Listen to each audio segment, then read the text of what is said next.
আসসালামু আলাইকুম ভিউয়ার্স, আশা করি আপনারা ভালো আছেন। আপনাদের ড্রয়িং রুমে যদি গাছ দিয়ে শোভাবর্ধন করতে চান, সেক্ষেত্রে আপনার কাছে মোট 12টা শোভাবর্ধনকারী গাছ থাকতে হবে। আপনারা দেখতে পাচ্ছেন আমার এই ড্রয়িং রুমের কোনায় একটা শোভাবর্ধনের জন্য আমি বনসাই গাছ রেখেছি। এই গাছটা 1 মাস হলো রেখেছি। এই ধরনের গাছ আপনার 12টা থাকতে হবে যদি প্রত্যেক বছরে আপনি আপনার রুমের ভিতরে গাছ রাখতে চান।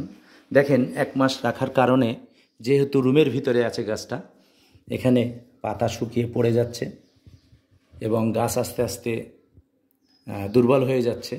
আমি এই গাছটাকে আমার ছাদে দিয়ে দেবো, দিয়ে আরেকটা গাছ এখানে আমি স্থাপন করব। আপনারা দেখতে পাচ্ছেন আমার রুমের ভিতরে যে গাছটা ছিল, এই গাছটাকে আমি আমার ছাদে নিয়ে এসে যেখানে রোদ পড়ে সেখানে রেখে দিয়েছি। পরবর্তীতে আমি আমার যে অন্যান্য গাছ আছে সেখান থেকে একটা গাছ নিয়ে আমার রুমে স্থাপন করব। সাধারণত তার আগে আপনাদের আমি বলি যে রোদ গাছের জন্য সালোক সংশ্লেষণ প্রক্রিয়ার শক্তি সরবরাহ করে, যা কার্বোহাইড্রেট অর্থাৎ শর্করা তৈরি করতে সাহায্য করে। এই শর্করা থেকে গাছ নিজের বৃদ্ধি, পাতা পড়া রোধ, ফুল ও ফল উৎপাদনে সাহায্য করে।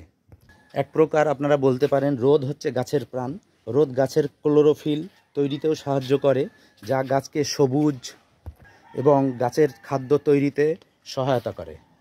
এখন আপনারা বুঝতে পাচ্ছেন যে আপনাদের রুমে শোভাবর্ধনের জন্য যে গাছ রাখবেন, একটা গাছ থাকলেই হবে না।